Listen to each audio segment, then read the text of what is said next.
Primero, un sentimiento profundo de gratitud por haber vuelto a Colombia, por haber vuelto a esta ciudad tan bonita que es Cartagena, Cartagena de Indias, y por todas las muestras de afecto que he ido recibiendo desde que llegué ayer. Muchas gracias a los organizadores, a todos vosotros. Yo estoy escuchando con mucho interés la conferencia de Diego, he escuchado con mucho interés la conferencia de la ministra, y no cabe duda que es fundamental que exista esa capacidad de ver la realidad cuál es. Imaginaros que yo empezara con un proceso respiratorio, que me encontrara un poco mal, fuera a mi hospital, fuera a urgencias, me viera el médico de urgencias, me dijera, nada, esto es un catarrito, esto se quita con un poquito de miel y limón, que es una cosa muy típica en España. Resulta que tengo una neumonía. Pues francamente yo me voy muy contento porque iba con dudas de si tenía una neumonía y me han dicho que tengo un catarro, con lo cual súper contento, pero al final pago las consecuencias de no haber estado en el mundo real. Entonces, todo lo que sea ponernos datos, mostrarnos cómo van las cosas, aunque al principio nos sorprenda, puede que incluso nos sobresalte, es una magnífica noticia porque la realidad siempre se acaba imponiendo. Si yo creo que tengo un simple catarrito y trato mi dolencia como un catarrito, dentro de poco tiempo tendré que ir al hospital en una situación mucho peor que si hubiera sabido que tenía una neumonía y hubiera empezado a tomar los antibióticos correspondientes. Ahora bien, cuando uno ve una realidad como la inteligencia artificial, la robótica, la realidad virtual, la realidad aumentada, la realidad mixta, que va a afectar a todos los sectores. Tener en cuenta que en mi época, pues yo era un cirujano cuyo ejercí la cirugía 26 años, cuyos instrumentos eran los instrumentos de todos conocidos, el bisturí, las tijeras de Metzenbaum, una serie de cosas que para nosotros eran lo normal. Luego apareció la cirugía laparoscópica, donde operabas desde fuera. Luego está el famoso Da Vinci, que es una cirugía totalmente robotizada. Y llegará un momento en el que el propio Da Vinci podrá operar solo. Es decir, no hay un solo sector que no vaya a ser tocado. El derecho, la construcción, la medicina, la educación, todo va a ser tocado. Ahora bien, ante esto, nosotros podemos llenarnos de angustia y lo que quiero compartir con vosotros y me hace muchísima ilusión es que llenarse de angustia es la peor de las opciones que tenemos. De todas las opciones que hay, sentir miedo como consecuencia de estas noticias, de estos cambios en la tecnología, en la digitalización, en los coches autónomos, etcétera, etcétera, si lo que nos genera es miedo, es como aquel atleta olímpico, que antes de que den el pistoletazo de salida ya ha decidido que esa carrera no la puede correr y que no la puede ganar. Lo que vengo a compartir con vosotros es lo que he visto a lo largo de muchos años, que ha ayudado a un montón de personas a hacer frente a situaciones de enorme desafío con tremendo éxito.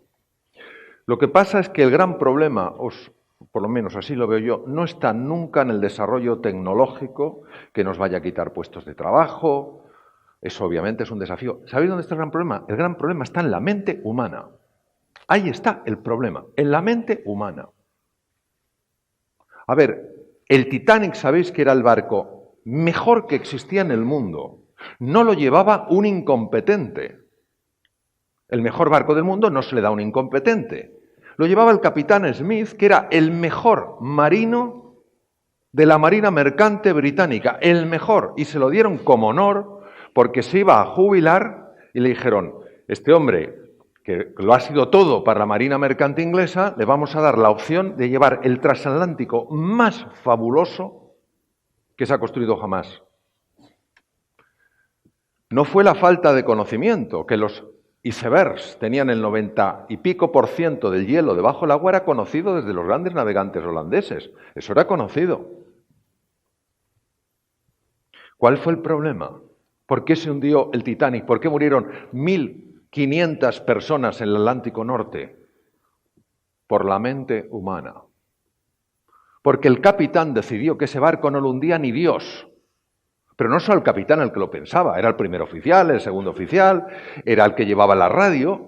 ¿Os imagináis un barco que apague la radio porque se cansa de recibir noticias de que, claro, le veían porque era un barco de 4 chimeneas enormes, con luces, estaba en plena fiesta, y algunos barcos más pequeños avisaban de que iba a una velocidad suicida en medio de hielos? ¿A quién se le ocurre apagar la radio? Pues la apagaron.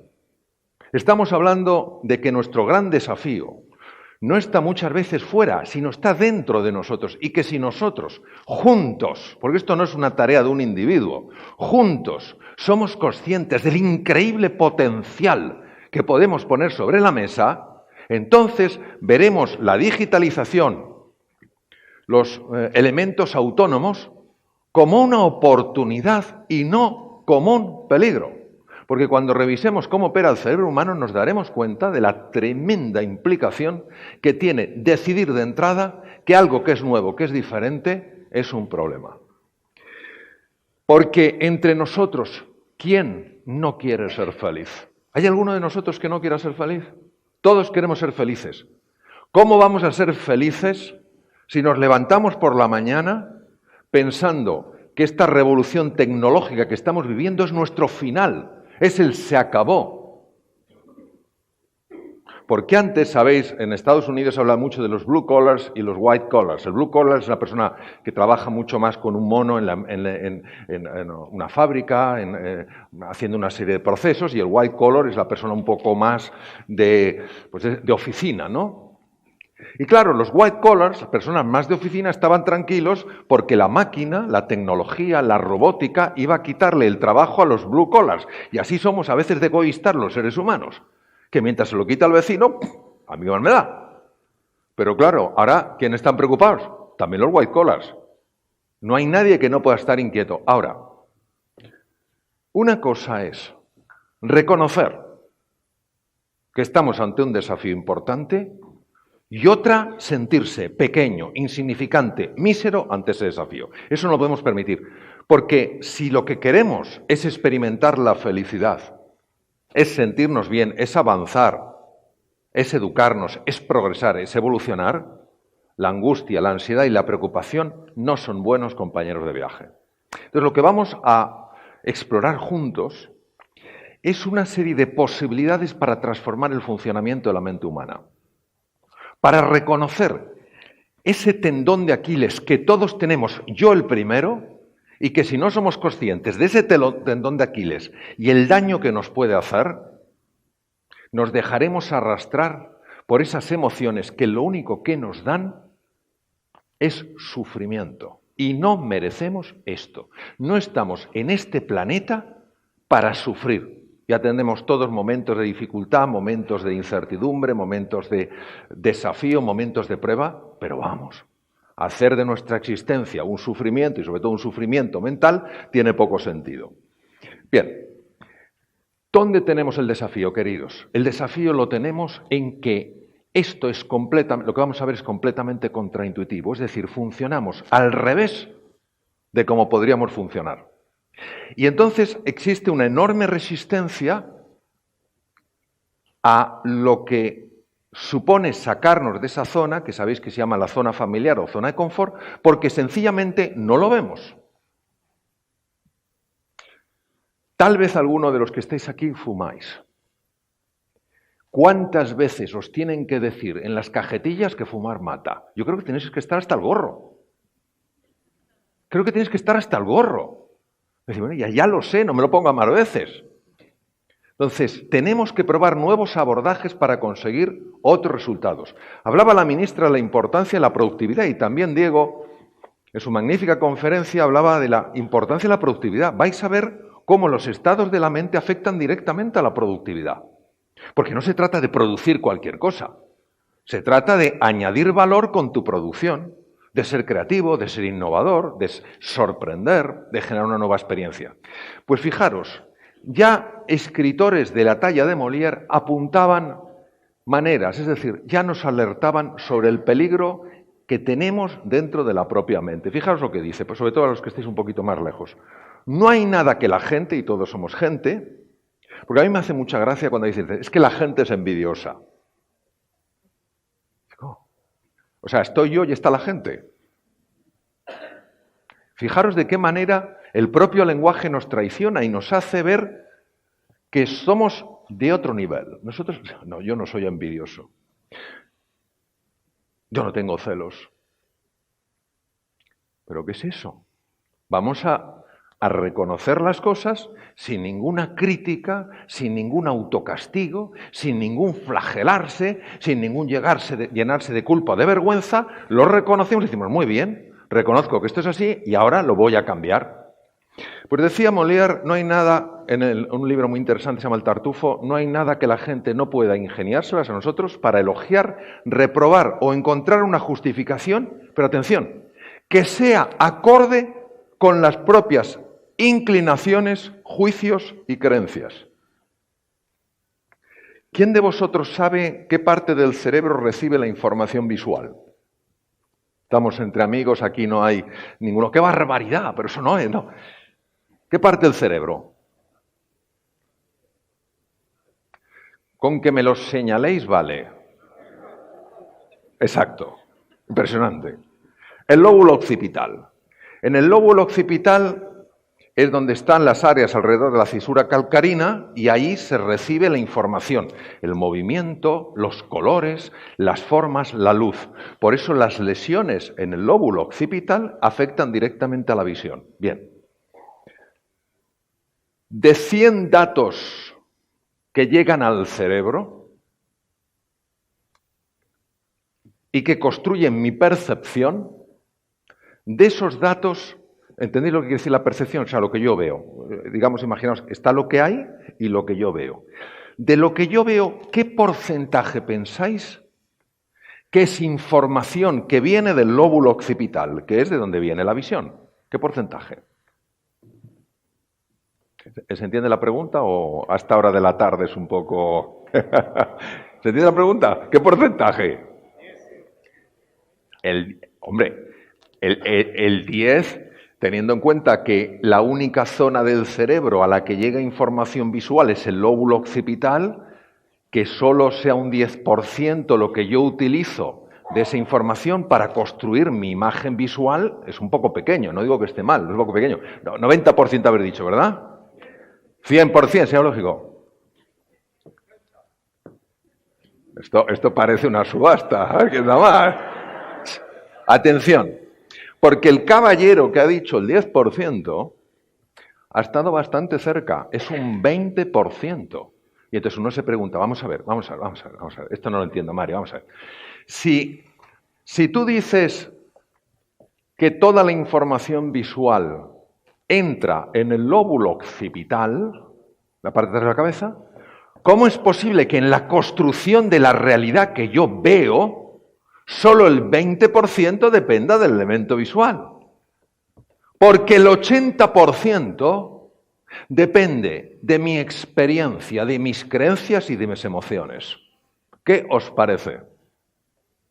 Por eso, ante la misma realidad, dos personas ven algo radicalmente distinto.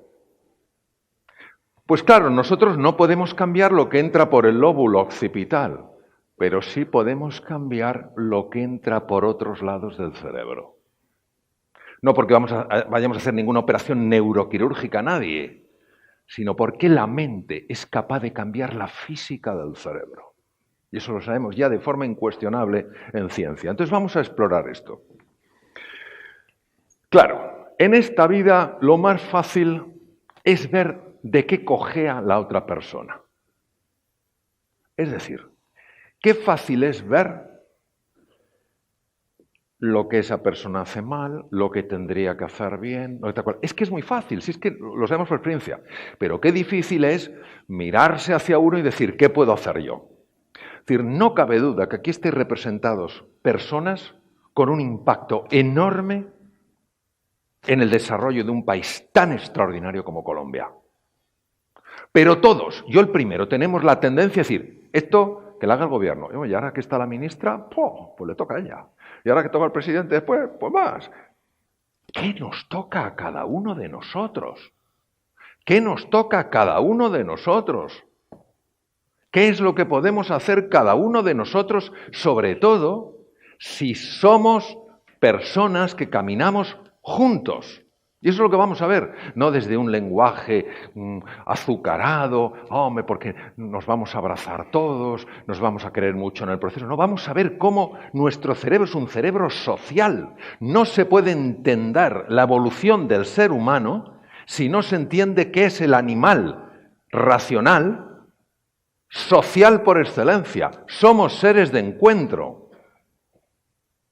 Y esto nos diferencia mucho de la máquina. Precisamente en los momentos de la tremenda digitalización que vivimos y la automatización, lo que tenemos que entender es qué nos hace radicalmente humanos. ¿Cuál es nuestra diferencia? Porque esto no es competir con la máquina, es ver cómo podemos colaborar con la máquina colaborar con nosotros para mejorar la productividad, la ilusión, el desempeño, etc. Es lo que vamos a explorar. Aquí no hay que creerse nada. Lo que podemos es, con mirada curiosa e interesada, observar cómo van las cosas. Vamos a ver. Como esto es difícil transmitirlo con palabras, vamos a hacer una serie de juegos visuales para que entendamos cómo opera la mente humana. Vamos a ver, ¿qué veis por aquí? Es decir, yo me voy a poner aquí. ¿Qué es esto? ¿Alguien puede decirme lo que es? ¿Un río? ¿Qué más veis? Un barco, etcétera, etcétera. Bien, ¿de qué os estáis dando cuenta? Oigo por ahí de cosas. Cuando alguien nos contesta así en España decimos, ¿eres gallego? Porque el gallego no sabe si va, si viene y tal cual, ¿no? Le haces una pregunta y te contesta otra. ¿De qué os estáis dando cuenta, queridos? ¿No os estáis dando cuenta de que hay algo que está tapado? Esto significa saber que no sé. Sé que no sé lo que está tapado. ¿Estamos de acuerdo? ¿Qué pasaría si la mente humana no nos permitiera darnos cuenta de eso? Es decir, no nos diéramos cuenta de que no nos estamos dando cuenta. Os voy a explicar de una forma clara. La mente humana no tolera un solo hueco de información. Imaginaros. Vas por la calle, te encuentras con un amigo, a ver, no mi amigo, le haces así, hola, y pasa de largo. ¿Qué información hemos tenido? La información es que no nos ha contestado. ¿Pensáis que la mente se queda solo con eso? Oh, la mente empieza a funcionar. ¡Ah! Si yo sabía. Si es un desgraciado. Si es de los que no contesta. Recuerdo, por cierto, ahora, hace 12 años, que también me encontré con él y no me contestó. ¿Os dais cuenta cómo nos enreda? Es como, no sé si aquí tenéis, en España se llama brea, cuando algún petrolero suelta porquería de esa y la pisas, eso no hay manera de quitárselo. Es como un alien. Se te agarra al plie y no hay manera. Tienes que agarrar una piedra pómez y casi tienes que quedar sin planta de pie para quitarte la brea. Pues es lo mismo. Cuando éramos niños no éramos así. Cuando éramos niños preguntábamos, oye papá, ese amigo tuyo no te ha contestado, ¿no? No, hijo, es un desgraciado. Oh, vamos a hablar con él a ver qué le pasa. Y a lo mejor te decía, es que no te he visto. ¿Me entendéis? Pero cuando nos hacemos mayores, el juicio, el prejuicio, la crítica es automático. Y no podemos verlo con el sentido de, oh, qué malos somos.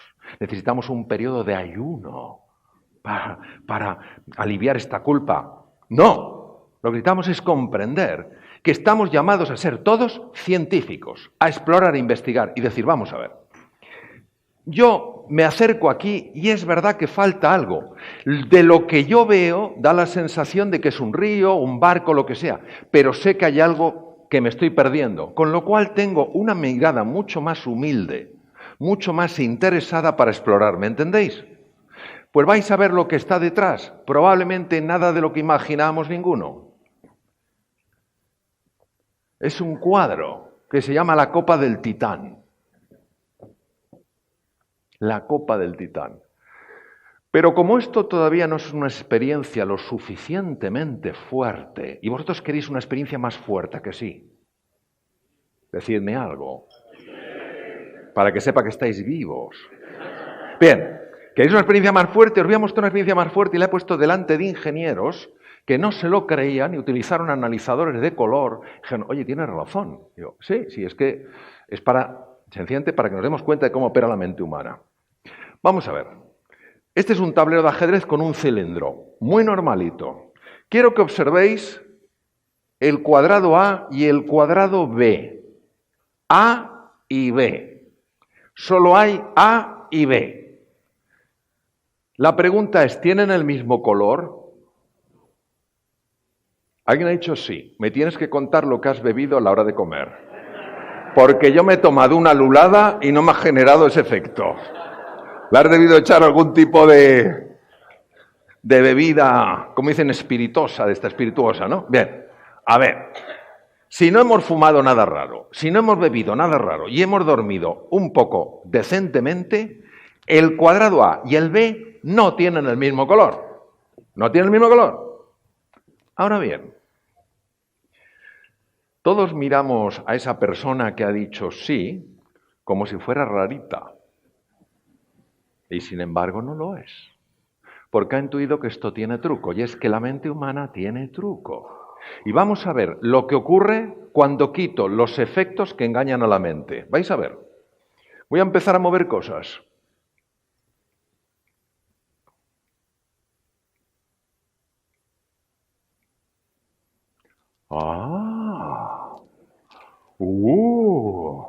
Claro, esto yo se lo hice delante de un grupo de ingenieros y casi se amotinan.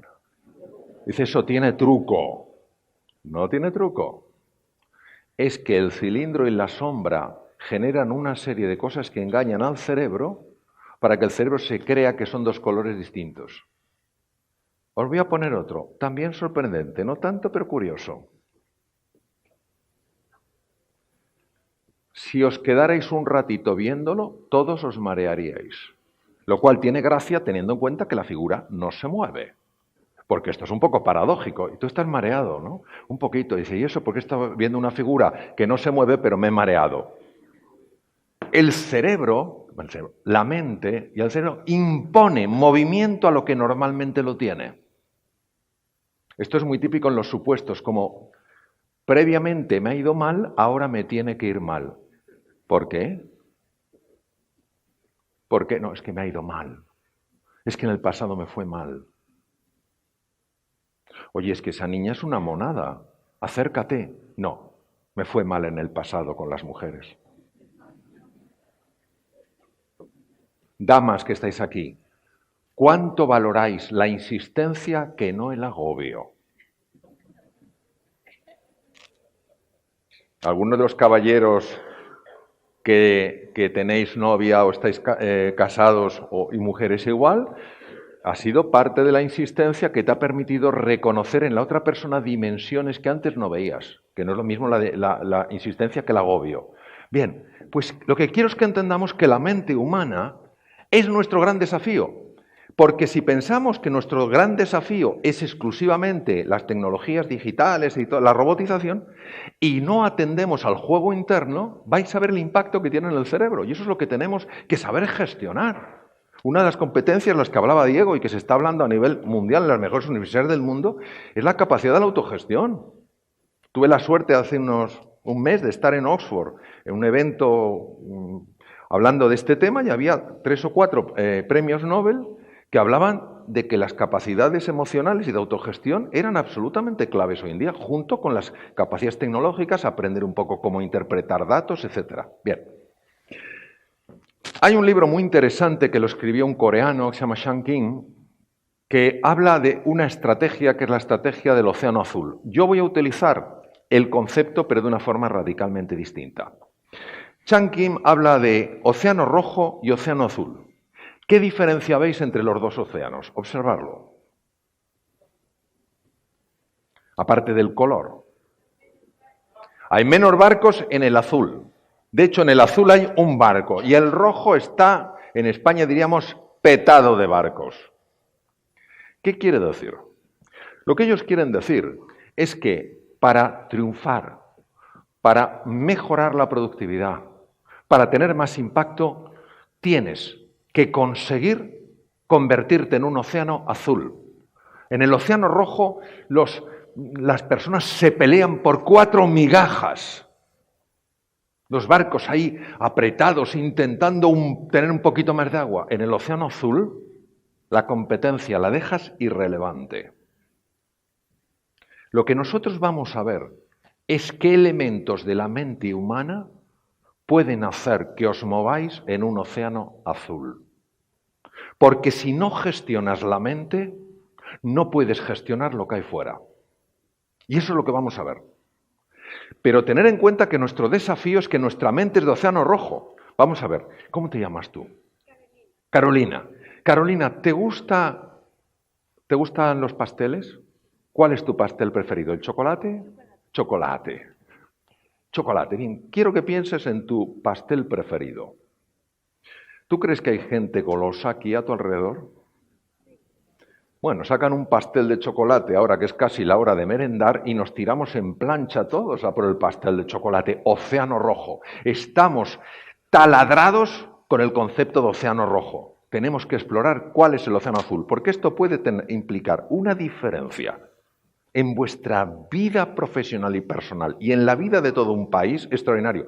Pero tenemos que entender lo que es contraintuitivo para la mente humana, que es que si hay un pastel de chocolate y a ti te encanta, digas, es mío, yo lo vi. Tenemos que entender que hay otra forma de ver las cosas. Bien, vamos a por ello. Primero, desde que somos pequeñitos, no por maldad, sino por ignorancia, todo el mundo le está lavando el cerebro a todo el mundo. Todo el mundo. Por ejemplo, en Japón es muy difícil que alguien te pueda decir no. ¿Por qué no te dicen no en Japón? Porque desde pequeñito le han dicho nunca se dice no. Y una vez es que te lo digan una vez y otra vez que te lo digan durante muchos años, muchas veces. Entonces todos tenemos ese condicionamiento propio de nuestra ignorancia más que de nuestra maldad. Y ese condicionamiento mental afecta directamente a cómo vemos la realidad. A cómo vemos la realidad. Es la mente condicionada. Entonces, hemos de encontrar un sistema que sea práctico, que lo podamos aterrizar, que lo podamos utilizar, aunque sea contraintuitivo, es decir, aunque sea distinto a lo que hemos visto, que nos pueda generar un espacio de oportunidad que ahora se nos está escapando. De tal manera que ante la transformación digital, la robótica, la realidad virtual, la realidad mixta, la realidad aumentada, digamos, sí, nosotros podemos, este es un pedazo de país, somos un pedazo de seres humanos y vamos a hacerlo. Y como tú consigas transformar el mindset, tú lo transformas todo. Y no lo digo porque lo lea, porque me apasiona, lo digo porque lo he vivido, como lo hemos vivido todos nosotros en algún momento de nuestra vida. Vamos a ver. Primero, esta es una llamada de atención, es importante. El universo nos dice, ahora hay que prestar especial atención. Si alguno estaba especialmente distraído, que ahora se fije.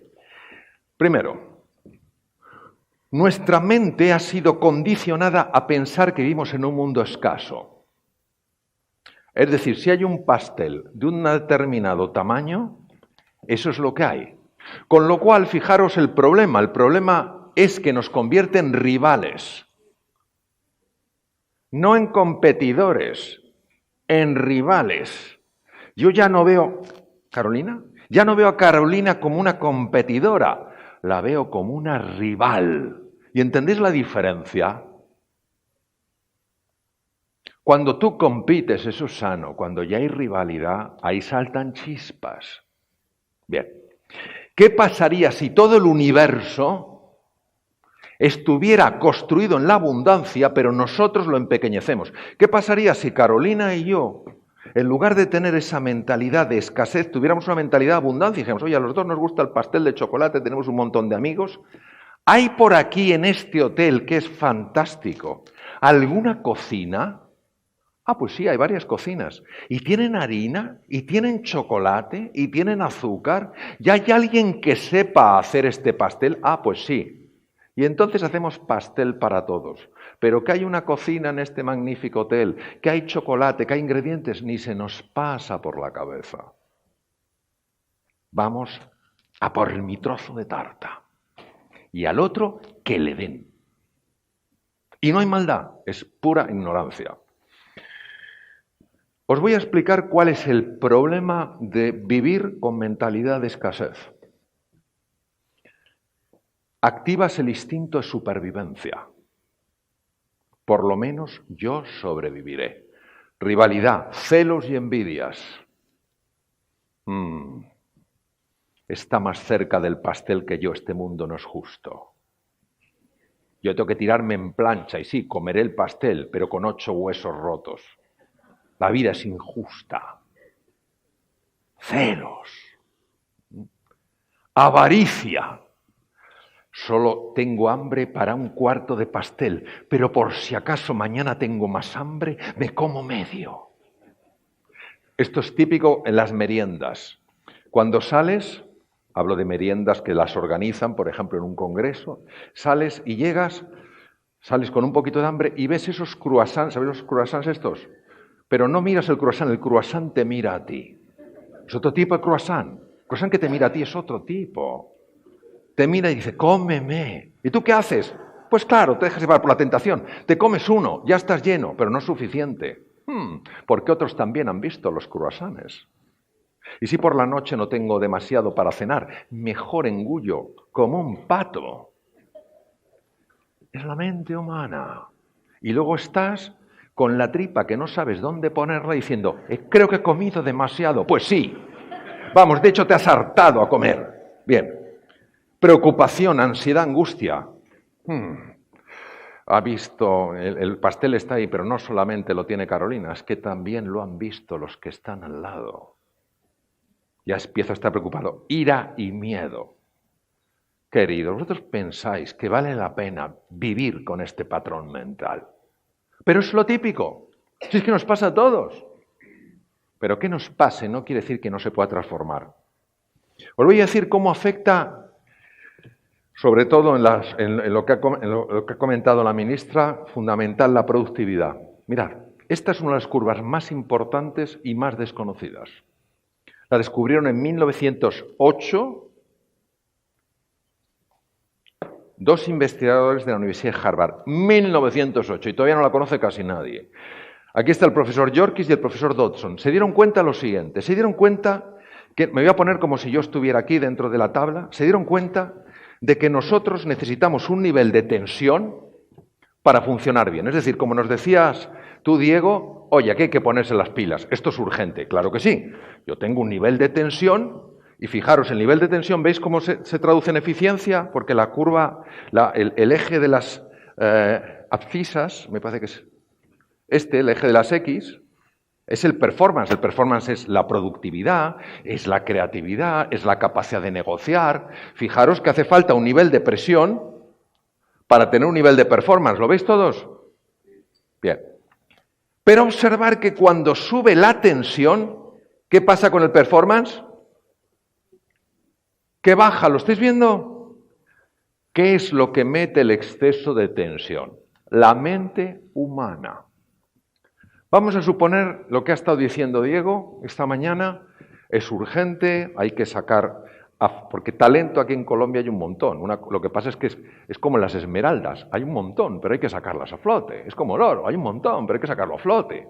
Bien, entonces, es urgente ponerse las pilas, fenomenal, estoy aquí, pero luego empieza a actuar la mente. Sí, pero yo no puedo, yo soy demasiado mayor, yo tengo demasiada juventud acumulada, Si ya lo que hago me cuesta un montón, entonces no me doy cuenta, pero ya voy avanzando en la curva. Si es que en el fondo, ahora que recuerdo, era el torpón de la clase, sigues en la curva. Y claro, luego encima si me ven con los años que tengo y empezando de nuevo, es al final de la curva. Y claro, y si está al final de la curva, ¿cómo vas a aprender? Si tu performance baja. Lo que no sabían Yorkis y Dodson era por qué bajaba. ¿Por qué baja tanto la eficiencia, la productividad, el emprendizaje, la creatividad de un ser humano con la presión? ¿Qué es lo que la hace bajar? Yorkis y Dodson sí sabía que era la mente humana, pero no existía tecnología para poder entender cómo la mente humana tiene tanto poder para anular los recursos de un ser humano. Y esto es lo que hemos visto con tecnologías que nos permiten observar qué pasa en el cerebro humano cuando tú dejas que la mente te cuente una historia que te hace chiquitito, que te anula, que te asusta y que te empequeñece. Vamos a ver. Os lo voy a explicar de una forma muy clara y muy sencilla. Y además, casi no con un tigre, pero sí con un jaguar, yo viví esto. Bien, vamos a ver. Si yo me encontrara aquí con un tigre, imaginaos un tigre, un bicho que puede tener 180 kilos, los rusos, los de Siberia, pueden llegar hasta 350, los mayores felinos que existen. Bien, 180 kilos es suficiente, ¿verdad? Tampoco hay que irse al de 300 y pico, ya con 180 ya me come. Bien, yo me encuentro con el tigre, ¿vale? Decidme, ante el tigre, ¿yo qué pensáis que tengo que hacer? Bueno, la pregunta no es de... hay que correr, digo yo, ¿no? ¿Quién de vosotros gastaría tiempo en analizar sosegadamente la situación?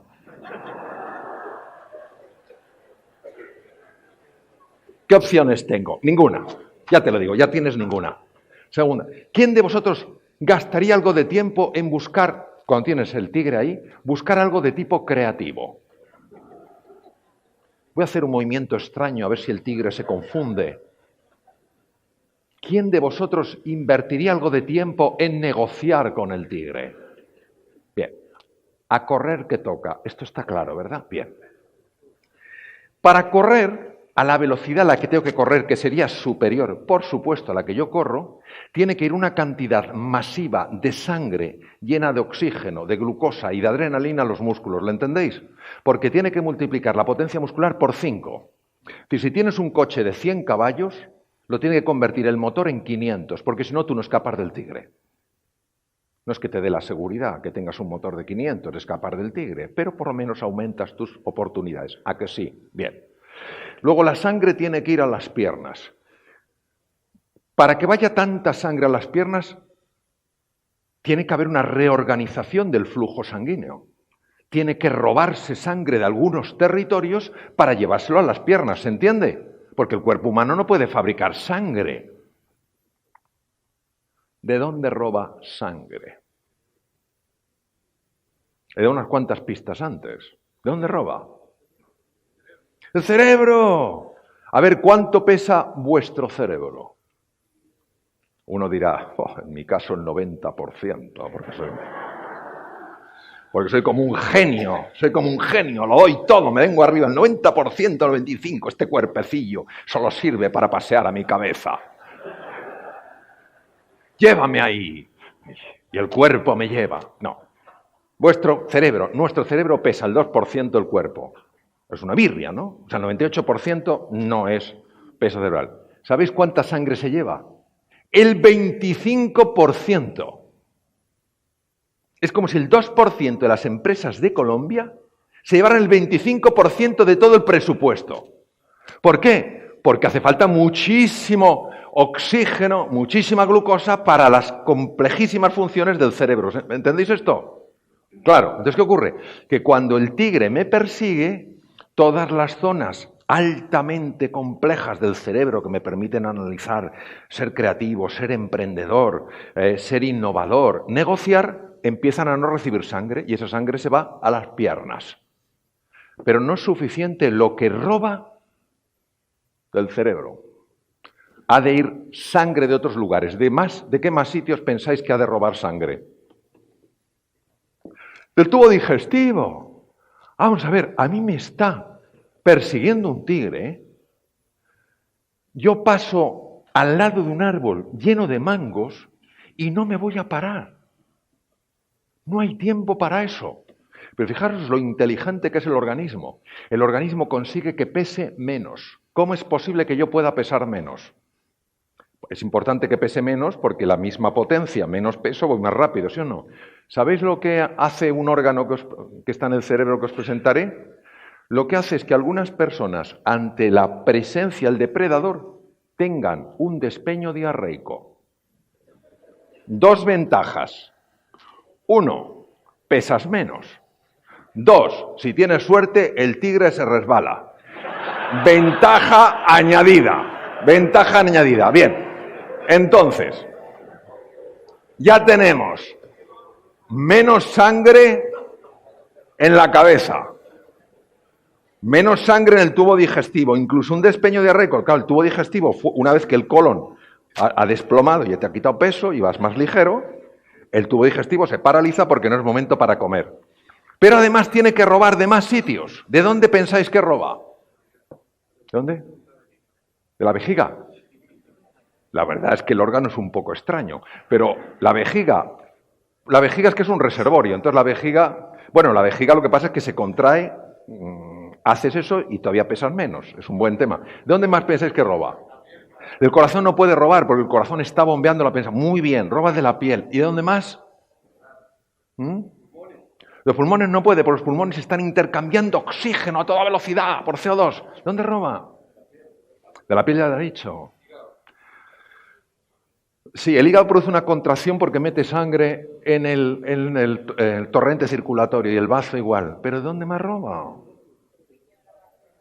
De los riñones, es verdad, va menos sangre, con lo cual hay menos producción de orina. ¿De dónde más roba? Del corazón no puede, porque el corazón está bombeando. No me insistáis en el corazón, que no, que el corazón no. No sé por qué queréis que el corazón bombee menos. No, que me zampa el tigre, el corazón tiene que darle. Del aparato reproductor. Porque hay que ser muy optimista si te persigue un tigre para pensar en eso. En una ocasión, vosotros sabéis que en España hay distintas regiones y en el País Vasco son como muy, yo les quiero mucho, son como muy así como, pues eso el chiste, ¿no? Uno que va en helicóptero por encima de la ciudad de Bilbao y le pregunta al piloto, ¿es su primera vez que va por encima, ¿de dónde es usted? Y dice, yo soy de Bilbao. Dice, ¿y si es de Bilbao, para qué quiere ver la ciudad? Dice, para ver cómo se ve sin mí. Pues un poco, entonces yo estaba dando una conferencia en Bilbao y estaba con un auditorio bastante grande y eran como un auditorio y había un señor a mi izquierda que me miraba rarísimo toda la conferencia, todo el rato me miraba así. Digo, ¿qué le pasará? Y cuando digo lo del tigre y que el tigre te roba sangre del territorio genital, porque no es momento, tiene que llevarlo todo a la musculatura. Recuerdo que me miró, pero con toda la cara del mundo. Me dice, a mí ni en un momento así me roba sangre de ahí. Yo dije, este es un campeón. Hay que hacer una colecta para hacerle una escultura. Dije, me gustaría traer un tigre pequeñito, ponérselo dentro y luego le regalaría un microscopio para que se encuentre el instrumento. Y luego vemos lo que nos dice la realidad.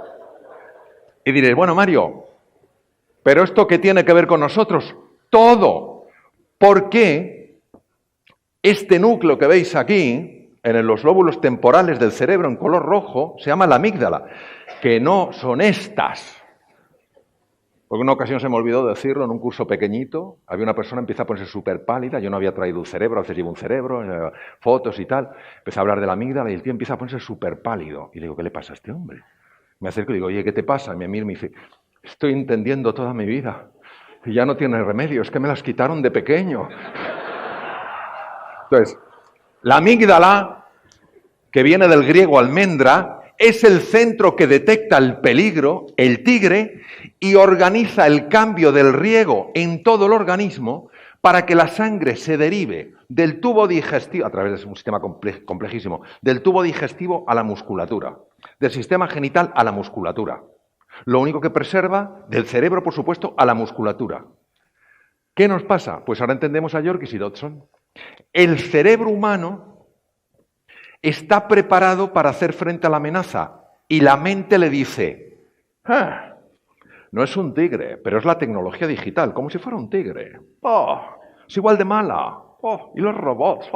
Ya no es un tigre y el león juntos. ¿Qué pasa? Que el cerebro se lo cree, empieza a subir la presión y baja directamente tu eficiencia. Por eso toda la transformación no es una llamada a reaccionar en base al miedo, sino a responder en base a la ilusión, que es una energía radicalmente distinta. Esto es lo que hemos visto, que ocurre utilizando cámaras muy sofisticadas, que se llama resonancia funcional magnética, afecta a la toma de decisiones, a la atención, a la comprensión y a la creatividad por falta de riego prefrontal. Y por eso en las escuelas, cuando un niño, una niña se sienten amenazados, que no es que nadie les vaya a pegar, se sienten amenazados porque son ridiculizados, etcétera, etcétera, su performance que han picado. Es que el niño no aprende, no se entera. Pregunte si el niño, la niña, se sienten seguros, si se sienten apoyados, si se sienten comprendidos, si se sienten valorados, si solo le importa la cantidad de conocimientos que son capaces de absorber, no lo podrán procesar ni digerir porque su zona frontal, sobre todo la parte anterior del cerebro, no está completamente operativa. Esto es lo que ocurre, es como si metiéramos el cerebro en un bote de conservas, menor capacidad de análisis, decisiones poco acertadas, dificultad para concentrarse, dificultad para aprender y falta de creatividad. ¿Vosotros pensáis que eso es lo que tenemos que hacer delante de una revolución tecnológica? Cuando lo que necesitamos es creatividad, emprendizaje, capacidad de aprender, capacidad de análisis, procesamiento de los datos. Y todo está en la mente humana. Bien, seguimos. Pero es que esto afecta a la salud y a mí como médico me importa mucho que lo sepáis. La Universidad de Harvard es la pionera en el mundo estudiando esto. El 80% de las consultas a médicos generales en el mundo occidental son debidas a la activación de la amígdala porque la persona vive asustada. ¿Y cómo es posible?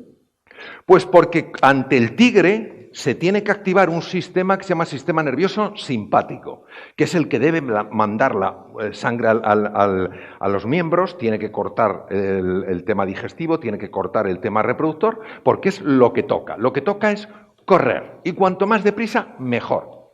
Pero hay otro sistema que se llama el parasimpático, que es el que cuida de las células, que cuida de la salud, que no puede recibir la energía porque todos los recursos van al sistema nervioso simpático. ¿Me entendéis?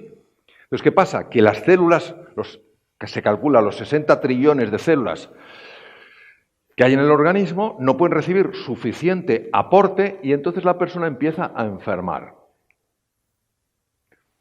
La amígdala que hemos visto, la que tiene forma de almendra, actúa a través de un núcleo que se llama el hipotálamo sobre las glándulas suprarrenales que están encima de los riñones y tiene un impacto sobre esto que veis moviéndose, que es un glóbulo blanco, un leucocito. El leucocito, como veis, está persiguiendo a una bacteria, la bacteria se intenta escapar y el leucocito la va siguiendo. Bien, vemos por ahí el leucocito y la bacteria. Bien, y un momento que se la come. Cuando una persona vive con sensación de amenaza, vive angustiada, vive preocupada, cuando se ha activado la amígdala, primero produce, no directamente ella, pero sí a través de una serie de sistemas, produce adrenalina. Pero después empieza a producirse cortisol por la glándula suprarrenal. El cortisol bloquea estas células. Afecta al sistema inmune. Por eso, muchas personas, ante el miedo a no poderse adaptar, el miedo a perder sus trabajos, en lugar de ver la oportunidad de aprender cosas nuevas, que lo veremos, etcétera, etcétera, empiezan a enfermar. Y se toman, o sea, enganchan catarros, gripes con mucha más facilidad.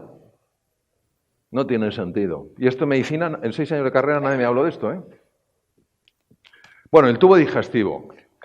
Si hemos visto que la situación de alarma deja sin sangre al tubo digestivo y lo paraliza, entendéis que el tubo digestivo va a empezar a sufrir.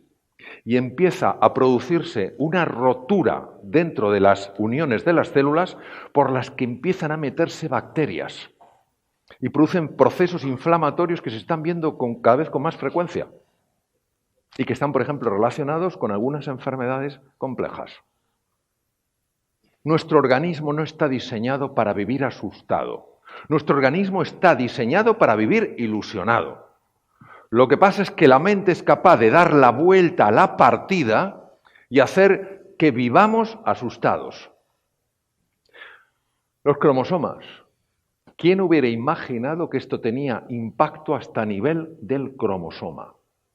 El cromosoma tiene unos capuchones al final de la propia estructura, que es como los plásticos de los cordones de zapatos, que es tan difícil meterte el cordón del zapato cuando el plástico se te ha ido, porque se te abre el cordón. Pues lo que veis aquí se llaman telómeros, que viene de telos griego, lo que está al final, es lo que hace que el cromosoma, cuando la célula se divide, no se deteriore. Porque si el cromosoma se deteriora más de la cuenta, la célula no se puede dividir y envejece. Bien. En el 2009, Elisa Blackburn gana el Premio Nobel de Medicina, es Medicina o Fisiología de Medicina, por descubrir, junto con un equipo del Caltech en Pasadena, en California, una enzima, una sustancia química, que es la telomerasa, que la veis ahí girando, y que es la que se encarga de reparar los telómeros cuando la célula envejece. Es decir, es una hormona que te ayuda a mantenerte joven. Vamos a ver, si a mí me está persiguiendo un tigre, ¿qué importancia le daría el organismo a mantenerme joven? La pregunta no es muy complicada. ¡Cero!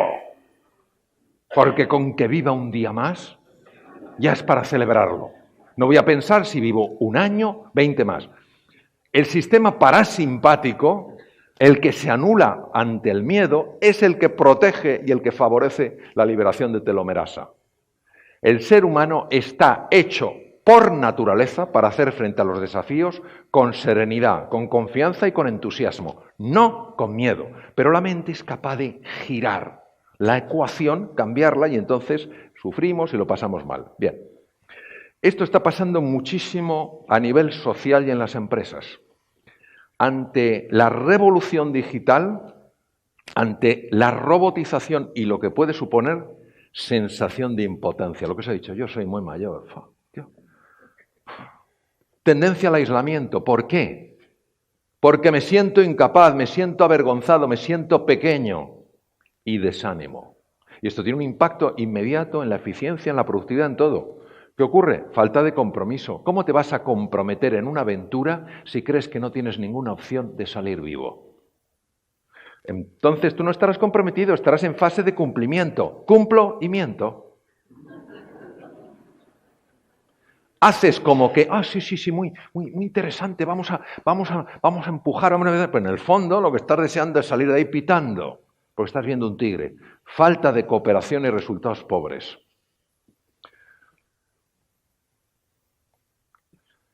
Esto es importantísimo que lo conozcáis. Cuando la mente humana activa la amígdala, ¿os acordáis de esos núcleos? Activa la amígdala, empiezas a ver a los demás de una forma distinta. Acordaros, el 20% es información visual, el 80% la genera el cerebro. Y empiezas a ver en los demás lo que no te gusta, lo que desagrada, lo feo, lo incómodo. Cuando un ser humano tiene cosas feas y cosas hermosas, pero cuando se activa la amígdala solo vemos esto. Anda que no nos habrá pasado a todos en los momentos de tensión ver a nuestra mujer que es un cañón y decir, pero qué fea que está. Y las mujeres viendo a sus maridos que son tipos apolíneos y decir, vaya tripa que ha echado. Se ha pasado toda la noche bebiendo cerveza. Pobrecillo, ¿no? Pero es que es así. Cuando te atrapa la amígdala, el único que no se ha dado cuenta de que estás atrapado por la amígdala eres tú. Todo el mundo lo ve. ¿Qué te pasa? Nada. ¿Por qué? No, te ve un poco raro. ¿Yo? ¿En qué te basas? No, en nada. Nos pasa a todos. Bien. Conflicto, colusión. Entonces, siguiente tema. O sea, si nos abrimos a que este es un mundo abundante, desde la cooperación, de que no solo hay un pastel por el que tenemos que pelearnos, sino que hay una cocina, si miramos, investigamos con ingredientes, azúcar, chocolate maravilloso, de todo, entonces ya estamos en otra onda, en océano azul mental. Pero la siguiente es clave. ¿Vivimos en un mundo hostil o un mundo benévolo? No sabéis la importancia que tiene esta pregunta. Hay seres humanos llenos de dignidad, como todo ser humano está lleno de dignidad, en su interior más profundo, que se levantan por la mañana Alguien les pregunta, ¿qué esperas del día? Yo, que pase. Pero ¿cómo podemos ir así por la vida, queridos? ¿Por qué? Porque creemos que vivimos en un mundo hostil. Y lo que nosotros tengamos en la mente, inevitablemente lo trasladaremos fuera. La violencia de fuera es la expresión de la violencia de dentro. La generosidad de fuera es la expresión de la generosidad de dentro. Es importantísimo que entendamos que el universo, el mundo, no es hostil. La mente nos hace verlo como hostil. Y esto tiene implicaciones enormes. Porque cuando una persona se siente amenazada, fijaros lo que pasa. Lo que pasa es que lo único que le importa es mantener su seguridad y su estatus como sea. Estábamos hablando de una maravillosa comida que hemos tenido ahí en los jardines de este precioso hotel sobre la necesidad de que el mundo educativo, la universidad, etcétera, etcétera, empiece a enseñar cosas nuevas porque son las que se necesitan ahora. Y la resistencia que se encuentra en poderlo aplicar, pero no en el mundo universitario, en cualquier parte. ¿Por qué? Porque me están sacando de lo que yo domino. Este es mi estatus, es mi cortijo. A mí no me mueve nadie. Mantenimiento del estatus. Y luego la pertenencia al grupo. Si yo ya no soy el eje de todo, el grupo me admitirá, el grupo me acogerá, el grupo me incorporará. Son cosas muy humanas, pero muy limitantes. Muy limitantes. Y eso es lo que pasa. Una persona se puede sentir amenazada ante alguien más joven que domina mucho mejor la tecnología. Puede sentirse amenazada ante una persona que te da una idea que a ti no se te ha ocurrido. Es humano, no pasa nada por experimentarlo. Sí pasa por no querer reconocerlo o por no querer cambiarlo. Ahí sí tiene consecuencias. Sin embargo, si nosotros pensamos que el universo no solo es abundante, sino que es un universo no hostil, sino un universo lleno de sabiduría, entonces empezamos a enfocarnos en esto, en el reto. Esto es un reto para todos nosotros, incluso para los que están construyendo las nuevas tecnologías. Las tecnologías digitales ya no son nuevas. El reto, la mejora constante. Oye, es que yo no quiero cambiar, pero por lo menos a lo mejor puedes evolucionar.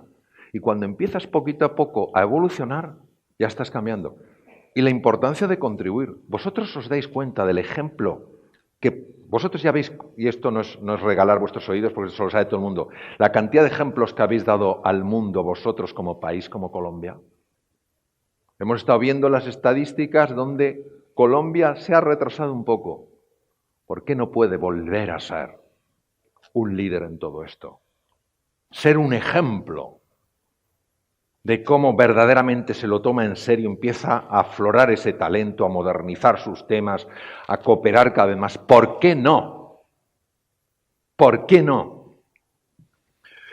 Son claves para lograr resultados de un océano azul. Esto es lo que ocurre muchas veces en los grupos, por eso no hay productividad en las empresas, por eso no hay eficiencia, no por falta de talento, sino por falta de talento expresado. Talento que emerge, cada uno va a su bola. No, yo mi estatus, yo mi seguridad, yo mi cortijito, yo mi zona de confort.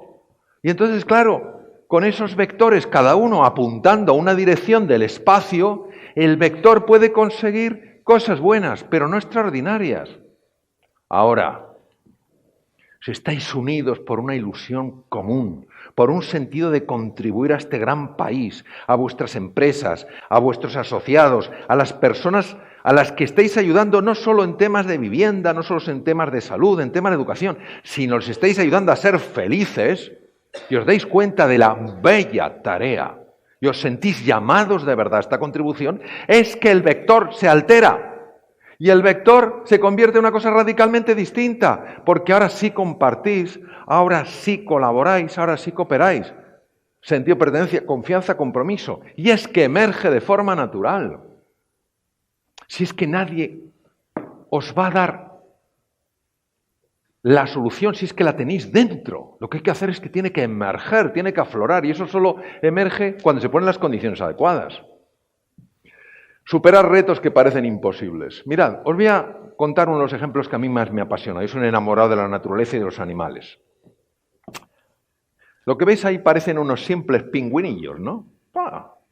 ¿Hay tantos? No. No son pingüinos normales. Son los pingüinos emperadores de la Antártida. Pero bueno, ¿y qué? No. La Antártida es el lugar más frío del mundo, mucho más que el Polo Norte. El problema del Polo Norte son los osos polares, que te huelen a kilómetros, y por eso hay que ir con rifle. Y el problema del Polo Norte es la orientación, porque el Polo Norte es puro hielo, se mueve y pierdes orientación. La Antártica tiene hielo y tierra, y una zona muy pequeñita de osos polares. ¿Por qué son tan relevantes los pingüinos emperadores? Porque en la Antártica se han alcanzado temperaturas de 84 grados bajo cero. Yo experimenté en los Alpes de 20 grados bajo cero, se me caía una lágrima y se convertía en un cristal. Nunca he visto nada igual, ¿eh?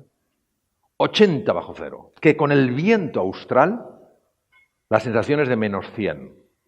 ¿Cómo es posible que sobrevivan? Pues la BBC lo ha descubierto. Yo tengo una gran deuda con la BBC por todos sus descubrimientos. Mirad, la BBC se dio cuenta de que los pingüinos emperadores, cuando llega el durísimo invierno, hacen como una pelota enorme, una pelota de miles de individuos, y pensaron que la pelota era una cosa inerte, hasta que utilizando helicópteros y cámaras térmicas se pusieron delante de la pelota y vieron que la pelota está constantemente moviéndose. Es un conjunto complejísimo de espirales donde los que están dentro se están moviendo hacia afuera, porque claro, el de dentro está en un edredón.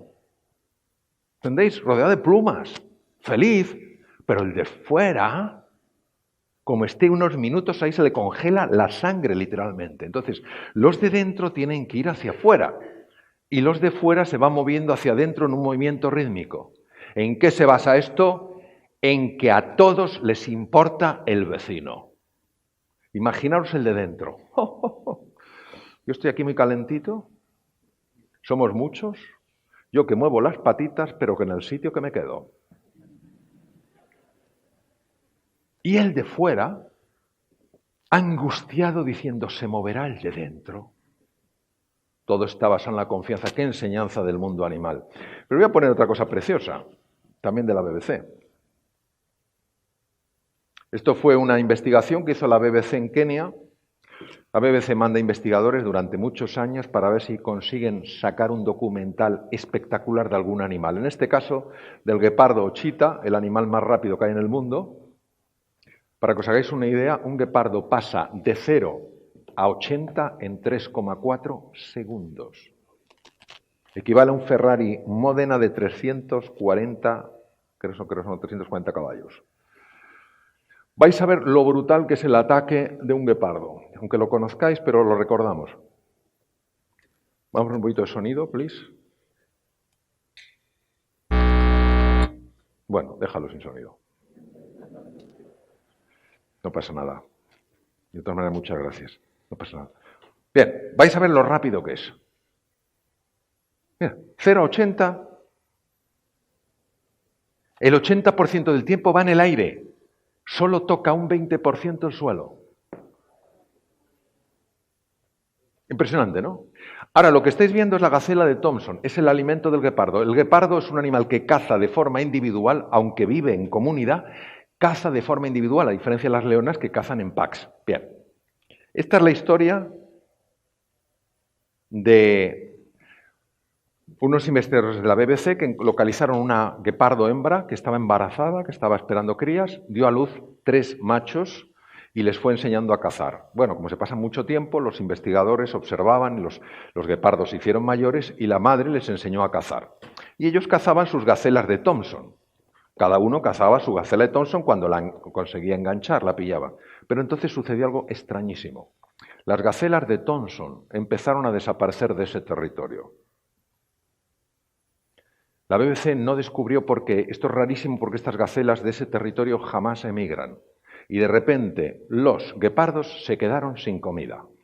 Entonces yo os pregunto a vosotros, imaginaos que fuerais guepardos y os hubierais quedado sin comida, porque ya no está vuestra comida. ¿Qué haríais?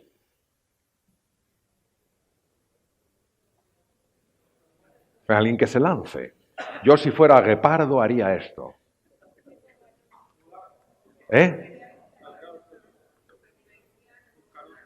Buscar otra presa. Muy bien.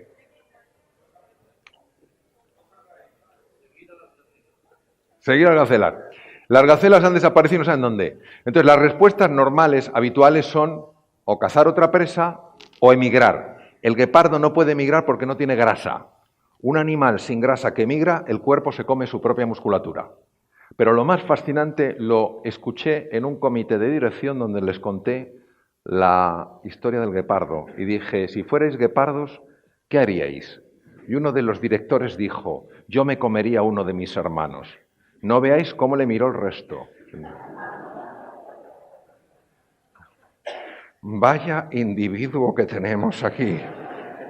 Lo primero que se le ocurre es zamparse. Claro, entonces salió tan del inconsciente. Madre mía. Bueno, entonces, como los guepardos saben instintivamente que no pueden emigrar, se dedican a cazar otra presa. Pero la única presa que encuentran es esta. Es una cebra. La cebra pesa 7 veces más que un guepardo. Imaginaros intentar vencer a alguien que pese 7 veces más que vosotros. Y es fascinante porque el documental, que también lo vi, de la BBC, se lanzan los 3 hermanos cada uno por una cebra. Y es como un chiste, es como un gato detrás de una persona. Fracaso. El mundo ha cambiado. ¿Qué se dedican a hacer los guepardos? A enfadarse contra el mundo, la naturaleza, estas desgraciadas gacelas de Thompson porque se han ido, se tenían que quedar aquí para que yo me las comiera. ¿O tú por qué has ido por una cebra tan grande? Tenías que ir a por... No, porque no tienen una mente tan torcida como la nuestra. No. Entonces dicen, si tenemos que cazar otro animal, tenemos que cooperar. Vais a ver, la primera vez en toda la historia del reino animal que se ha grabado una escena así. Jamás antes se había visto esto.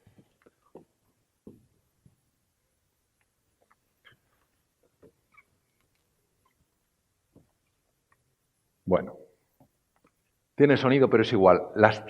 Los tres hermanos van a cazar juntos. Van a cazar un animal sumamente peligroso. Lo sé porque yo tuve que atender un ataque de ese animal. Es un avestruz. La avestruz te da con la pata y te abre como... te abre en canal. Mirad.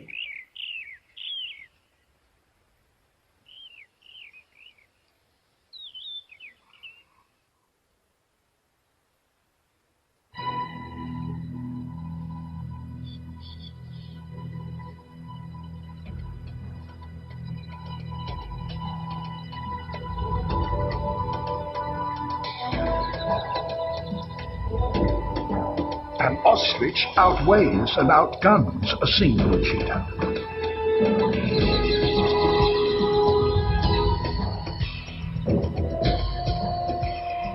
This time there's only one target. And all 3 cheetahs are onto it.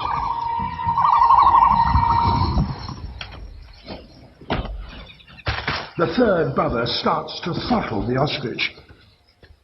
Even off its feet, it's still dangerous. Bueno, ya lo habéis visto. Bien, vamos a ver. ¿Os imagináis que semejante reto, que para ellos sería como para nosotros la transformación digital, para ellos vivían de acuerdo a las gacelas, su mundo ha cambiado? ¿Os imagináis que hubieran caído en una depresión? Que un guepardo le dijera al otro, ¿qué hacemos? Dice, no sé, yo estoy deprimido. Pregunta al otro, que cree, por cierto, que está peor todavía que yo. ¿Os imagináis eso? ¿Os imagináis que la primera vez que tratan de cazar otro animal, que es la cebra, porque fracasaron, dijeran, yo no lo intento más, ¿por qué? Porque he fracasado. ¿Cuántas veces? Una. Con una tengo de sobra. Siguen. Y luego es precioso, porque fijaros que de los 3 guepardos hay uno que es el más rápido. Hay otro que es el más fuerte y otro que ni es el más rápido ni es el más fuerte. El más rápido es el primero que sale, porque una avestruz corre 80 kilómetros por hora, pero puede mantener la carrera mucho tiempo. El guepardo puede alcanzar los 120, pero durante poco tiempo, porque si no se infarta. Entonces tiene que salir el ultrarrápido. Claro, luego tienes una avestruz que tiene como mochila un guepardo. ¿Quién le intercepta? el más fuerte. Y el pobre tercero que queda, que ni es ni el más fuerte ni el más rápido, va ahí diciendo, a ver en lo que puedo ayudar. Es el que inmoviliza en el cuello al avestruz. ¿Os imagináis que esto lo hubieran convertido en un juego de Lego? Y el más fuerte hubiera dicho, vamos a ver, queridos. Vamos a ver. Aquí, ¿quién es el más fuerte? Pues tú, pues ya está. Soy el más fuerte, salgo el primero. No lo hubieran conseguido. Si lo que las tecnologías digitales nos están ofreciendo como increíble oportunidad es la posibilidad de cooperar, de colaborar, de aflorar este talento, de ayudarnos. A ti que se te da bien esto, a ti que en lugar de echarnos la bronca, de criticarnos, oh mira, tú no corres lo suficiente, sí, pero resulta que es muy fuerte y tú no tanto. Ah, tú ni corres ni eres fuerte, sí, pero resulta que es el que inmoviliza al avestruz. No tienes al tercero y no comes avestruz. La pregunta es, ¿cuál será la siguiente presa? Ahora pueden ir a por quien quieran. Bien. ¿Cómo se genera este nivel de cooperación? Yo os voy a contar una experiencia que tuve cuando trabajaba de cirujano en Estados Unidos, porque yo no he visto nada igual en mi vida y nos puede ayudar mucho para entender lo que es el liderazgo de verdad, lo que es entender esto como una oportunidad donde todos vamos juntos. Este es un hospital donde yo ejercí la cirugía como fellow en cirugía, pertenece al grupo de la Universidad de Harvard, se llama Beth Israel Deaconess, y es un hospital donde los cirujanos éramos responsables, junto con los anestesistas, de la unidad de cuidados intensivos quirúrgica. Es decir, los enfermos con enormes cirugías no iban a rehabilitación anestésica, sino que iban a la SICU, la unidad de cuidados intensivos quirúrgica, donde los cirujanos y los anestesistas les cuidábamos hasta que estaban bien y iban a la planta. Y en el piso 12 del hospital estaba la nuestra, la SICU, estaba la médica y estaba la unidad coronaria. A la unidad médica iban aquellas personas muy enfermas y que necesitaban asistencia muy controlada, pero que no necesitaban ningún tipo de cirugía ni habían sufrido ningún tipo de intervención quirúrgica. Y a la unidad coronaria iban los enfermos con patologías cardíacas, inestables, arritmias raras, etc. Cuando yo era uno de los responsables de la unidad de cuidados intensivos quirúrgicos, leí algo en esta revista. Este es el periódico probablemente más prestigioso del mundo en medicina, el New England Journal of Medicine. Es muy pequeñito, pero es súper reconocido porque lo elaboran todos los hospitales de la costa este de los Estados Unidos. Y este journal, este periódico médico, que es muy técnico, tremendamente técnico, tenía dos secciones especiales que eran la sección de mi hospital y la sección del Hospital General de Massachusetts, que pertenece también a la misma universidad, porque los dos hospitales éramos los que recibíamos las situaciones en adulto más complicadas. Y entonces empecé a leer algo que todavía lo recuerdo porque es estremecedor.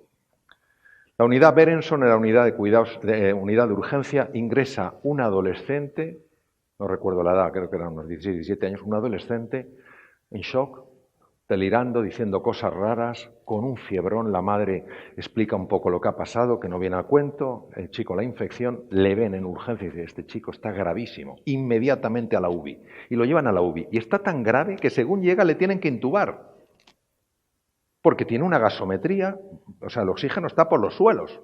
Le tienen que intubar, poner ventilación asistida y, claro, como está con un fiebrón temblando, obviamente es de cajón, sabes que ahí hay un bicho que ha entrado en la sangre, es una septicemia. Entonces, ¿qué se hace ante una septicemia? Pues una vez que has hecho el soporte básico, tú sacas unos cultivos de sangre, los mandas al laboratorio antes de poner antibiótico para ver si pillas al bicho, porque en cuanto pongas antibiótico, enmascaras el bicho, ¿me entendéis? Entonces le hacen los hemocultivos, los mandan con la ilusión, la esperanza de que encuentren el bicho. Bueno, el chico, una vez que han sacado la sangre, le ponen antibióticos de amplio espectro para cargarse el mayor número de bacterias que pueda haber y el chico empieza a fallarle el corazón. Entonces le ponen un catéter, se llama el Swan-Ganz, para controlar el gasto cardíaco y ya tienes dos órganos que necesitan apoyo externo, corazón y pulmón. Pero entonces llega una buena noticia, que es buena parcialmente, que es que han pillado el bicho. Pasan los días, el chico está así, entre más o menos mantenido, y han enganchado el bicho. Y el bicho es este. El bicho es una bacteria muy agresiva que se llama Borrelia. Pero claro, ya te puedes imaginar que con semejante infección y semejante alteración de los órganos vitales, la bacteria no iba a ser una bacteria bonachona. Bueno, entonces dicen a Borrelia, estupendo, porque tenemos antibiótico específico para la Borrelia. Le ponen el antibiótico y el chico efectivamente empieza a mejorar. Ellos se ilusionan, pum, pum, pum, pum, no saben de dónde ha venido la Borrelia, pero el caso es que la Borrelia está en la sangre y de repente se para y empieza a caer. ¿Pero qué pasa? ¿Qué pasa? ¿Qué pasa? Vamos a buscar focos de Borrelia, no encontraban nada, este hospital tenía tecnología, pero toda. No encuentran nada, el chico tal, y empieza a fallarle el riñón. O te han fallado tres órganos, ojo, porque es una situación ya casi irreversible. Los catedráticos de mi universidad, cuando iban al hospital, eso era... Aquí tenéis en Colombia el doctor House. Sí. Cuando va un catedrático de esta universidad a uno de los hospitales, es como si fuera el doctor House. Porque son gente normalmente mayor, que ha estado mucho en la clínica y ahora se dedican en sus laboratorios a investigar y a publicar artículos. El mío, el profesor Silent, era un hombre que estaba mucho en clínica, pero era una excepción. Bueno, el catedrático de medicina interna sabe de este chico y quiere ir a verle al hospital. Y entonces la voz se corre de que viene este fuera de serie de la medicina a interesarse por un chico que está ingresado en la UBI médica. Estas noticias se corren como la pólvora y todo el que puede sube y se hace como un corrillo donde el profesor va visitando y claro, hay perlas de sabiduría, ¿me entendéis? Y todo el mundo va enganchando las perlas que puede. Bien, entonces en ese grupo de personas que se pusieron al lado del catedrático iban, por supuesto, el jefe de la UBI, el encargado directo del chico, un internista, varios jefes de servicio, algunos residentes que estaban haciendo su especialidad en el hospital Beth Israel, entonces ahora es Beth Israel Deaconess, iba un interno. ¿Quién es un interno? Un interno es una joven, que ha terminado su carrera de medicina y rota durante un año en un hospital bueno con la ilusión de que se fijen en él o en ella y le contraten, ¿me entendéis? Como si fuera un becario en una empresa. Es decir, el más joven y el que menos sabe, y por supuesto el que tiene menos experiencia. Total, está ahí en el grupillo y claro, allí era obligatorio, en los pases de cuidados intensivos, volver a leer la historia entera, por eso eran pases interminables. ¿Por qué se lee la historia entera? Por si se te ha escapado algo. Entonces, como hay más personas, tú oyes la historia y dices, oye, ¿y le habéis hecho tal prueba? Ah, pues no se me había ocurrido. Con lo cual, el interno empieza a enterarse de lo que le ha pasado a este joven que se está muriendo. Y cuando terminan de explicarle al catedrático la situación, el encargado directo de este chico le dice, se muere y no sabemos dónde está el foco de las borrelias. Y en ese momento el joven, el que menos sabe, el que menos experiencia tiene, se atreve a hablar. Vamos a ver, ¿es fácil hablar cuando eres una persona que estás en tus comienzos profesionales y estás delante de un catedrático de la Universidad de Harvard? ¿Es fácil? No. Pero es que no solamente habló, es que hizo una pregunta. Esto tiene más. Y además hizo una pregunta rara. Y la pregunta que hizo fue, ¿alguien le ha mirado detrás de las orejas? Como preguntita, no me diréis que no es un poquito rara. Claro, hay personas que tan amarradas a su estatus, a su reconocimiento, a su relevancia, creen que el resto no merece respirar el mismo aire que ellos. ¿Y este joven quién es? ¿Qué preguntas más raras? ¿De dónde ha salido este pájaro? No, el catedrático era distinto, porque el catedrático nos va a dar una lección a todos, llame el primero. El catedrático se quedó descolocado ante la pregunta. Y preguntó a su equipo, ¿alguien la ha mirado detrás de las orejas? Me imagino la cara del equipo. Pues no, va a ser que no. Miradle, mirad lo que apareció detrás de la oreja izquierda. Una garrapata. Una garrapata le estaba matando. La garrapata no sale aunque limpien a los enfermos con esponjas, porque mete la cabeza y las patas debajo de la piel. Me han preguntado catedráticos de veterinaria, catedráticos de microbiología, catedráticos de medicina interna, ¿cómo el chico lo supo? Dije, no venía en el artículo, pero casi seguro que es que el chico había visto una situación similar. ¿Os imagináis que el catedrático no le hubiera querido escuchar, que no hubiera habido un espacio para valorar el talento que es diferente, el talento joven, que porque no tenga experiencia no quiere decir que no tenga un punto de vista, es decir, la vista desde un punto. Fijaros lo que hemos aprendido del catedrático. Primero, la solución a un problema aparentemente insoluble puede venir del lugar más inesperado. En vosotros hay personas que pueden ayudaros para aprender lo que ahora os cuesta más y vosotros ayudarles a ellos en lo que cuesta más. Solo saldrá eso si hay un espacio de escucha. Pero no solo eso. Fue humilde. Porque, madre mía, que te dé lecciones de medicina un interno cuando tú eres catedrático de Harvard, hay que ser una persona humilde. Y esa humildad es propia de la grandeza. Es más, era un hombre con curiosidad. Parece que hoy lo tenemos que saber todo. Curiosidad. Mente científica. Buscar el aprender por encima del quedar bien. Buscar el aprender. Aquí hay grandeza. Aquí está el océano azul en su máxima pureza. Número 4. Valora a tu gente y darles la oportunidad de contribuir. Estoy cansado de ver empresas donde la gente mayor, más mayor, desprecia a los jóvenes porque no tienen experiencia. Y los jóvenes desprecian a los mayores porque los ven como dinosaurios. No se puede salir adelante si ambos colectivos no cooperan, porque los dos son imprescindibles. Pero luego hay un elemento preciosísimo, que es que el catedrático tenía bien claro qué era lo importante. ¿Qué es lo importante? Mantener mi estatus, mantener mi reconocimiento, mi cortijo, o lo importante es embarcarnos en un proyecto extraordinario de crecimiento para nosotros, para nuestra gente y nuestro país. Tenía muy claro que ahora importaba. ¿Qué importaba? La vida de un chico. Se salvó la vida de un chico. Todos aprendieron una lección y el mundo entero, gracias a este artículo, se ha enterado de lo que pasó en aquel hospital. Y no tengas vergüenza de pedir ayuda. Una vez un director general se me quejaba de que sus directores no le pedían ayuda. Dice, es que estoy muy enfadado con mis directores. Digo, ¿por qué? Dice, ¿por qué no me piden ayuda cuando la necesitan? Yo le hice una pregunta muy sencilla, nada brillante. Le dije, ¿y tú alguna vez les has pedido ayuda? Dijo, yo soy el director general. Ahí tenemos el problema. Ahí tenemos el problema. ¿Tú te crees que pedir ayuda es de gente débil? Pedir ayuda es de gente inteligente que sabe lo importante de lo que está en juego y pide ayuda, no es una sumisión, no es un empequeñecerse, no es convertirse en una alfombra para que otros le pisen o un charco para que chapotees. Es pedir ayuda en algo que es importante. Yo no sé esto, ¿me puedes ayudar? Y no solamente pedir ayuda, sino dejarse ayudar.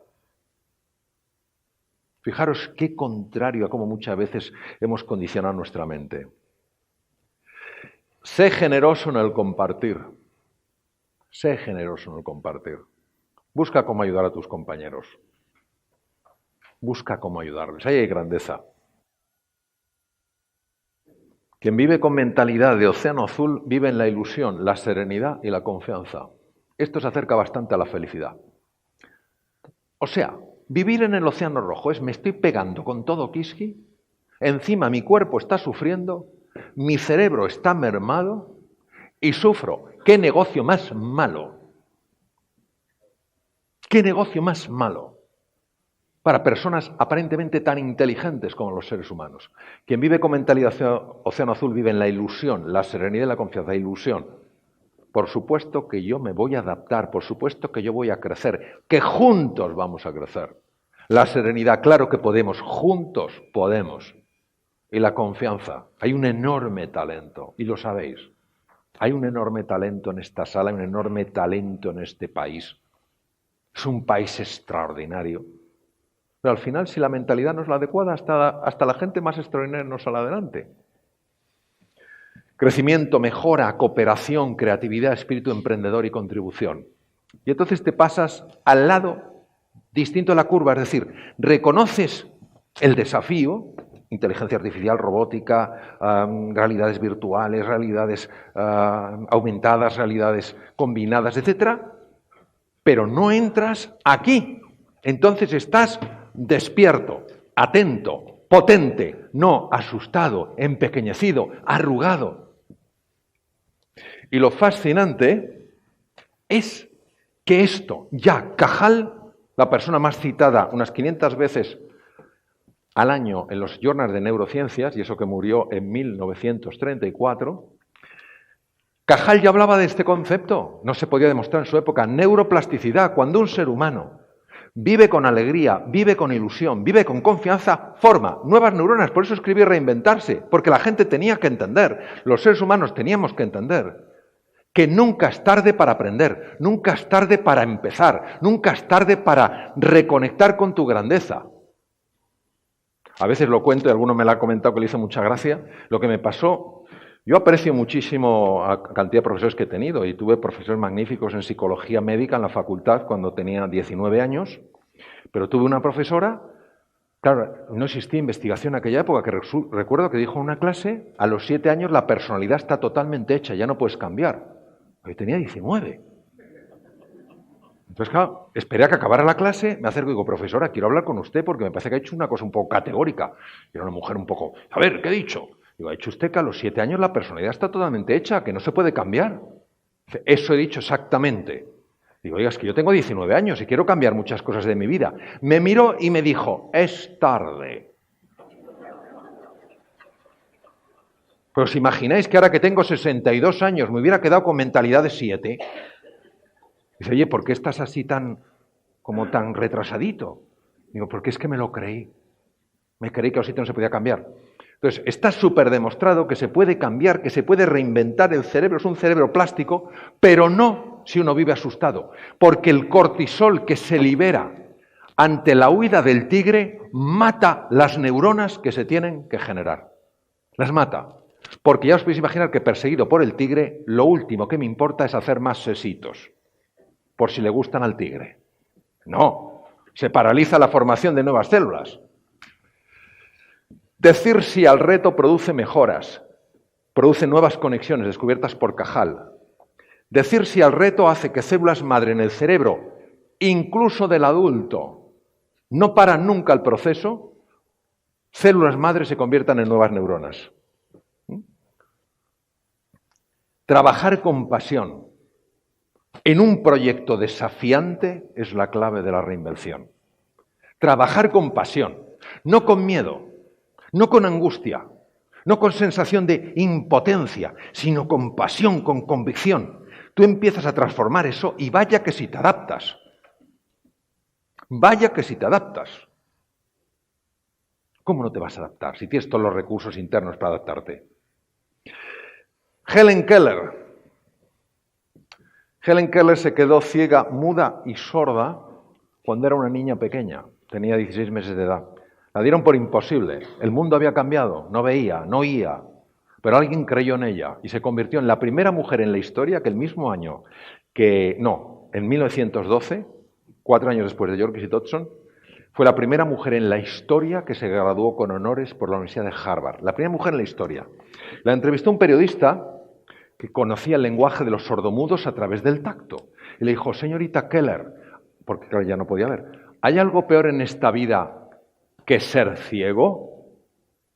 Y ella le contestó, sí señor, es peor poder ver y no tener una visión, porque su fe en el futuro es su fuerza en el presente. Entonces, que nadie nos robe, sobre todo que la mente no nos robe una ilusión por un futuro extraordinario. Y voy a terminar leyéndoos una cosa que no es mía, es de una persona que se llama Blas Campos, sobre cómo pasar de un océano oscuro, rojo, a un océano azul. Se llama Asamblea en la Carpintería. Cuentan que hubo un tiempo en el que algunas personas eran capaces de entender el lenguaje de los animales y de los objetos. Fue entonces cuando un desconocido escuchó la extraña asamblea en la carpintería. Las herramientas habían decidido reunirse para arreglar sus diferencias. El martillo ocupó presto la presidencia, pero la asamblea le notificó rauda que debía renunciar a ese puesto. La causa: se pasaba el tiempo golpeando y además hacía demasiado ruido. El martillo aceptó el reproche, pero pidió que también se le llamara la atención a la garlopa, que hacía todo su trabajo en la superficie, nunca profundizaba en nada. La garlopa aceptó a su vez, pero pidió que expulsaran a los tornillos. Adujo que había que darles muchas vueltas para que al final sirvieran para algo. Los tornillos aceptaron si también se expulsaba el papel de lija. Argumentaban que era muy áspero en su trato y que siempre tenía fricciones con los demás. Y el papel de lija estuvo de acuerdo a condición de que le acompañase en la expulsión el metro. El metro se pasaba todo el tiempo midiendo a los demás como si fuera el único perfecto. En ese momento entró el carpintero, se puso el delantal y se colocó ante el banco para iniciar su trabajo. Utilizó el martillo, la garlopa, el papel de lija, el metro, los tornillos. Finalmente, unas toscas maderas se transformaron en un hermoso mueble. Cuando el carpintero finalizó su jornada y la carpintería quedó nuevamente en silencio, la asamblea reanudó su deliberación. Entonces fue cuando tomó la palabra el serrucho y dijo: señores, ha quedado demostrado que tenemos muchos defectos, pero el carpintero trabaja con nuestras cualidades. Eso es lo que nos hace valiosos. Así que concentrémonos en la utilidad de nuestros puntos fuertes. La asamblea percibió entonces que el martillo era fuerte y contundente y la garlopa suave y eficaz. Se dieron cuenta de que el tornillo tenía habilidad para unir y dar fuerza y el papel de lija era especial para afinar situaciones y limar asperezas. Observaron que el metro era preciso y exacto. Tomaron conciencia de una nueva realidad, de que formaban un equipo capaz de ayudar a producir muebles, puertas, ventanas de calidad. Se sintieron orgullosos de sus fortalezas y también de poder trabajar juntos para desarrollarlas. Dos océanos radicalmente distintos. Entonces os dejo con una pregunta, con mi profunda gratitud a todos. Muchas gracias, Adriana, a todos. Gracias, Isabel, todos, Catalina, en fin, todos, muchas gracias. ¿Por qué no vamos a poder crear entre todos un océano azul y enrolarnos así en una de las aventuras más apasionantes de nuestra vida? Muchas gracias, queridos.